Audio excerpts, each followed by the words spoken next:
तुमचे कार्यकर्ते तर दादांचा निषेधार्थ या ठिकाणी जोडे मारण्याचं जर आंदोलन करत असतील तर मग याला छुपा पाठिंबा भुजबळांचा आहे का असं मला वाटायला लागले। कारण काल येवल्याच्या एका मीटिंग मध्ये त्यांनी सांगितले की आता जोडे मारणं बास करा, शाण्याला शब्दाचा मारा असतो।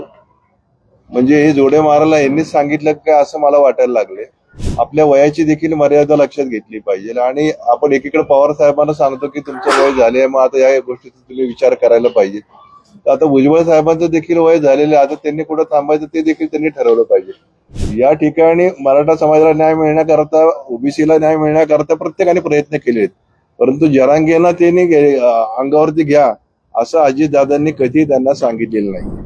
काल पुण्यामध्ये समता परिषदेच्या कार्यकर्त्यांनी दादांच्या बॅनरवरती काहीतरी जोडे मारून निदर्शनं करण्याचं काम काल पुणे शहरामध्ये केलं। त्याचा मी प्रथम या ठिकाणी निषेध करतो की ही जी प्रवृत्ती, या प्रवृत्तीला आळा घालण्याचं काम राष्ट्रवादी काँग्रेस पक्ष निश्चितपणे करेल। आदरणीय भुजबळ साहेबांचा आम्ही सगळेजण सन्मान करतो की एक ज्येष्ठ नेते या महाराष्ट्राच्या सक्रिय राजकारणामध्ये त्यांनी संपूर्ण आयुष्य घालवलेलं आहे आणि त्यांना मंत्रिमंडळामध्ये संधी नाकारली गेली, परंतु अजितदादा हे राष्ट्रीय नेते आहेत राष्ट्रवादी काँग्रेस पक्षाचे आणि त्यांच्या अंतर्गत आपण जर काम करत असाल आणि तुमचे कार्यकर्ते तर दादांचा निषेधार्थ या ठिकाणी जोडे मारण्याचं जर आंदोलन करत असतील तर मग याला छुपा पाठिंबा भुजबळांचा आहे का असं मला वाटायला लागले। कारण काल येवल्याच्या एका मीटिंग मध्ये त्यांनी सांगितले की आता जोडे मारणं बास करा, शाण्याला शब्दाचा मारा असतो। म्हणजे हे जोडे मारायला यांनीच सांगितलं का असं मला वाटायला लागले। एक गोष्ट निश्चितपणे आपण राजकारणामध्ये लक्षात घेतली पाहिजे की आपण राजकीय जीवनामध्ये आपल्या वयाची देखील मर्यादा लक्षात घेतली पाहिजे आणि आपण एकीकडे पवार साहेबांना सांगतो की तुमचं वय झाले, मग आता या गोष्टीचा तुम्ही विचार करायला पाहिजे। तर आता भुजबळ साहेबांचं देखील वय झालेलं, आता त्यांनी कुठं थांबायचं ते देखील त्यांनी ठरवलं पाहिजे। या सगळ्या वातावरणामध्ये गोष्ट निश्चितपणे लक्षात घेतली पाहिजे की आदरणीय दादांनी त्यांना कुठे नाकारलेलं नाहीये। चर्चेच्या माध्यमातून त्यांना कुठं संधी प्राप्त करून द्यायची किंवा तटकरे साहेबांनी देखील सांगितलं की त्यांना कशा पद्धतीने चर्चेतनं काय मार्ग काढता येतो या गोष्टीचा विचार करून आपण त्यांना योग्य दिशेने नेण्याचा प्रयत्न करणार आहोत। आणि एवढं असून देखील जर ते म्हणत असतील तर मला असं वाटतं की ज्या वेळी संधी मिळाली त्यावेळी दादांनी त्यांना महत्वाची पदं या राजकारणामध्ये, या सत्तेमध्ये दिलेली आहेत आणि या सगळ्या गोष्टीची आठवण भुजबळ साहेब काही विसरलेत का असं मला वाटायला लागले। 2 महिन्यापूर्वी विधान परिषदेच्या ज्या निवडणुका झाल्या त्याच्यामध्ये त्यांचे पुत्र पंकज भुजबळ यांना देखील विधान परिषदेवर दादांनी संधी दिलेली आहे आणि ओबीसीचे नेते म्हणून ते जर मिळवत असतील तर या महाराष्ट्रामध्ये ओबीसीचे नेते खूप मोठ्या प्रमाणामध्ये आहेत की ज्यांचं काम देखील चांगलं आहे आणि त्या कामाच्या माध्यमातून त्यांचं प्रत्येकाचं कर्तृत्व सिद्ध झालेलं आहे। त्यामुळे प्रत्येक वेळी मी ओबीसीचा नेता असं जर कोण म्हणत असेल तर या गोष्टीचा देखील मी निषेध करतो। कारण की या मंत्रिमंडळामध्ये दादांनी 4 मंत्र्यांना या ठिकाणी संधी प्राप्त करून दिलेल्या, ज्या आमदारांना आपल्या सक्रिय राजकारणामध्ये त्यांनी काम केल्यानंतर त्यांना जी संधी प्राप्त झाली तर त्या संधीचा उपयोग देखील दादांनी त्यांच्या या जीवनक्रमामध्ये त्यांना करून दिलेला आहे।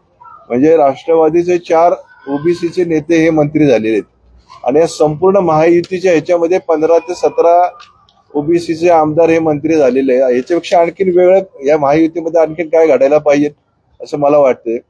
परंतु ज्या पद्धतीनं काल जी निदर्शनं करण्यात आले, म्हणजे सवंग प्रसिद्धीसाठी काही अर्ध्या मंडळींनी हा उद्योग काल पुणे शहरामध्ये बारामतीमध्ये केला, मला त्यांना या ठिकाणी या माध्यमाच्या द्वारे सांगावं असं वाटतं की इथून पुढे अशी चूक तुम्ही करू नका।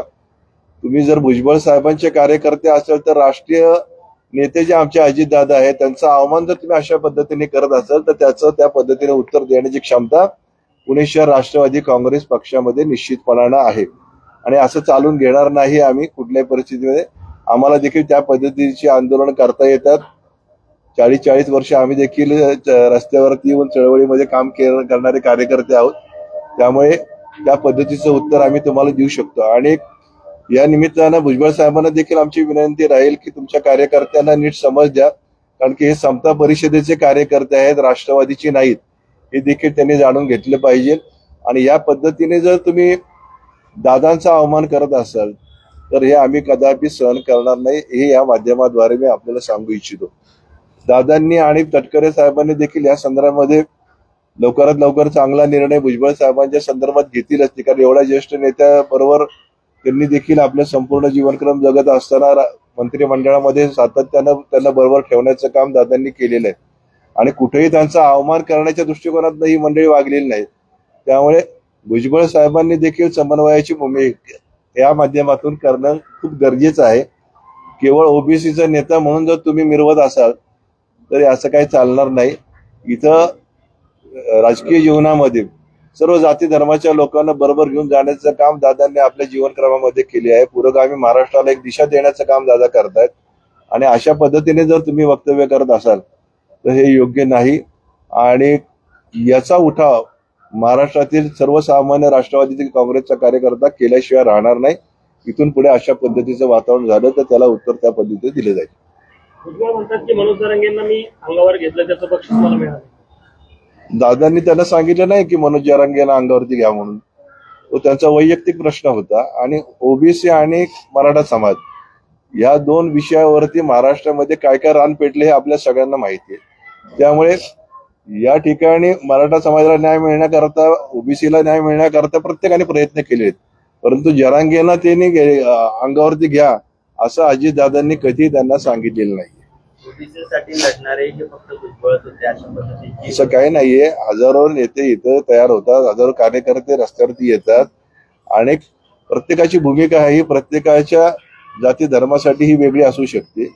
त्यामुळे आता मुस्लिम समाजाचे नेते आमचे मुश्रीफ साहेब आहेत, त्यांना देखील दादांनी या ठिकाणी संधी दिलेली मंत्रिपदाची आणि दादांनी आमदारकीच्या वेळी देखील 10 मुस्लिम समाजाच्या मंडळींना आमदारकीची संधी दिलेली. दादांनी सर्व जाती धर्माच्या लोकांना बरोबर घेऊन जाण्याचं काम या संपूर्ण निवडणुकीच्या कालावधीमध्ये केले. त्यामुळे मीच या ओबीसीचा नेता हे असं जर कोण सांगत असेल तर ते योग्य नाही. मंत्रिपद मिळालं नाही याचं दुःख नाही, मात्र ज्या पद्धतीने वागणूक दिली जाते, प्रफुल्ल पटेल, तटकरे आणि अजितदादा ज्या पद्धतीने एककल्ली निर्णय घेतात पक्षात, त्याला विरोध. एक लक्षात घ्या, ज्यावेळी पार्टी स्प्लिट झाली, त्यावेळी सर्वप्रथम भुजबळांना समोर आणलं गेलं आणि ज्येष्ठ नेते म्हणून पहिलं मंत्रिपद त्यांचं डिक्लेअर केलं होतं दादांनी. त्यामुळे तटकरे साहेब असतील आमचे किंवा प्रफुल्लभाई असतील किंवा दादा असतील, हे प्रत्येकाला विश्वासात घेऊन त्या ठिकाणी, आणि भुजबळ साहेब तर ज्येष्ठ नेते आहेत राष्ट्रवादीचे, त्यामुळे ते त्यांना बरोबर घेऊनच चालणार आणि त्या दृष्टिकोनात निर्णय. एक लक्षात घ्या, तरुण मंडळींना संधी देखील राजकीय जीवनामध्ये मिळालं पाहिजे. एकाच माणसाला कॉन्स्टंट जर तुम्ही संधी देत बसली, जर ज्यांचं काम आहे त्या मतदारसंघामध्ये आणि त्याला जर न्याय देण्याचं काम दादा करत असतील तर ही संधी त्यांना देखील मिळाली पाहिजे ना, तरुण वर्गाला देखील. त्यांनी प्रत्येक वेळी बघायचं की या ज्येष्ठ आता मंत्री आहेत, आता यांच्याकडेच बघत बसायचं. याची जर कार्यक्षमता असेल आणि दादांनी जर त्याला संधी दिली असेल, याच्यापेक्षा आणखी कुठला निर्णय वेगळा घेतला पाहिजे. खरं तर भुजबळ त्यांनी जर वेगळा निर्णय घेतला तो राष्ट्रवादीला परवडणार आहे, कारण आता पुढे स्थानिक स्वराज्य निवडणूक आहे, त्यांनी जर वेगळा निर्णय घेतला तर राष्ट्रवादीचे कार्यकर्ते. एक लक्षात घ्या, दादा त्यांना समजूत काढतील. भुजबळ साहेब ओबीसीचे नेते जरी असले तरी राष्ट्रवादीची एक वेगळी ताकद या महाराष्ट्रामध्ये, या पुणे शहरामध्ये निश्चितपणानं आहे. कालच आपण बघितलं की समता परिषदेचे कार्यकर्ते किती होते त्या आंदोलनामध्ये, 8 ते 10 कार्यकर्ते देखील नव्हते त्या ठिकाणी. प्रसिद्धी करण्याच्या दृष्टिकोनातून कोण काही आंदोलन करत असत त्याला मी जास्त महत्व देत नाही, परंतु ओबीसी समाजाला आम्ही काही वेटीवरती धरत नाही. भुजबळांचा आणि दादांचं आणि तटकरे साहेबांचं बोलणं ज्यावरती होईल त्यावेळी योग्य रीतीने त्यांना संधी देण्याचं काम पक्षश्रेष्ठी करतील ना. परंतु केवळ स्वतःला जर पद मिळालं नाही आणि त्या भूमिकेवरती तुम्ही संपूर्ण पक्षाला जर वेटीला धरत असाल तर हे योग्य नाही. घडामोडी पाहता राष्ट्रवादी काँग्रेस दोन्ही गटांनी शरद पवारांची राष्ट्रवादी, अजित पवारांची राष्ट्रवादी एकत्र येईल का, अशा काही शक्यता आहे, काय वाटतं? एक लक्षात घ्या, पवार साहेबांच्या वाढदिवसाच्या निमित्तानं आदरणीय दादा, आदरणीय प्रफुल्लभाई आणि आदरणीय तटकरे साहेब भेटायला गेले होते आणि शेवटी दादांचं पवार साहेबांचं रक्ताचं नातं आहे आणि दादा भेटायला गेले, याच्यामध्ये चूक काय? त्यामध्ये शेवटी आज पवार साहेब या देशाचे ज्येष्ठ नेते आहेत आणि त्यांना भेटायला गेणं आणि त्यांचे जर आशीर्वाद त्यांना जर मिळत असतील पुढच्या राजकारणासाठी तर याच्यापेक्षा आणखी आनंदाची बाब कुठली? त्यामुळे आणि जर एकत्र आले, एक लक्षात घ्या, राजकीय जीवनामध्ये आदरणीय कैलासवासी यशवंतराव चव्हाणांनी बेरजेचं राजकारण आपल्या जीवनक्रमामध्ये केलं आणि त्याच पाऊल वाटेवरती आदरणीय अजितदादा चालतात असं म्हणलं तरी काही चुकीचं नाही. कारण पुरोगामी महाराष्ट्राला वेगळा विचार देण्याचं काम दादा आपल्या जीवनक्रमामध्ये देत आहेत. आणि पवार साहेब आणि दादांचं जर बेरजेचं राजकारण या महाराष्ट्रामध्ये झालं तर आनंद आहे ना, कार्यकर्त्याला आनंदच वाटणार आहे. त्यामुळे 25-25 वर्ष विरोधक राहिलेले एकत्र येतात तर दादा आणि 18-19 महिन्यानंतर जर एकत्र आले दादा आणि पवार साहेब तर वाईट काय होणार आहे. गेल्या 50 एक मंत्रिपद रिकामं ठेवलं आणि ते मंत्रिपद जयंत पाटील यांच्यासाठीच आहे, त्यामुळे ते देखील लवकरच डिसेंबरच्या अखेरपर्यंत राष्ट्रवादी काँग्रेस. असं काही नाहीये. शेवटी एखाद्याला कुणाची वर्णी लावायची असेल, चांगल्या कार्यकर्त्याला चांगल्या आमदाराला जर संधी द्यायची असेल तर ते रिक्त असू शकतं. आणि दादांनी स्पष्टपणे सांगितलं की या मंत्र्यांना जी संधी दिली ती 2.5 वर्षाचा कालावधी त्यांना आपण दिलेला आहे. त्यामुळे 2.5 वर्षानंतर आणखीन काही तरुण मंडळींना या ठिकाणी चांगल्या आमदारांना संधी या ठिकाणी देऊ शकतात दादा. आणि राजकीय जीवनामध्ये कुठलंही पद हे कायमचं नसतं. सगळ्यात महत्वाचं एक लक्षात ठेवा, मी आता वॉर्निंग दिलेली आहे आता, तर तसं झालं तर आम्हाला पर्याय त्याच्या अगेन्स्ट कुठं ना कुठेतरी आंदोलन करावं. ज्या 2 व्यक्तींचं नाव घेत आहेत, सुनील तटकरे आणि प्रफुल्ल पटेल, ते आज नाराजी व्यक्त करताय. काही महिन्यांपूर्वी तुम्ही देखील विधान परिषद न भेटल्यामुळे त्यांच्यावरच नाराजी व्यक्त केली होती. हे 2 लोक पक्षामध्ये काही लोकांना विशेष करून डावलण्याचं काम करतात असं दिसतंय. नाही, असं काही नाहीये. एक लक्षात घ्या, शेवटी सगळ्यांचा समावेश घेऊनच राजकीय जीवनामध्ये कुठले निर्णय घेतले जातात.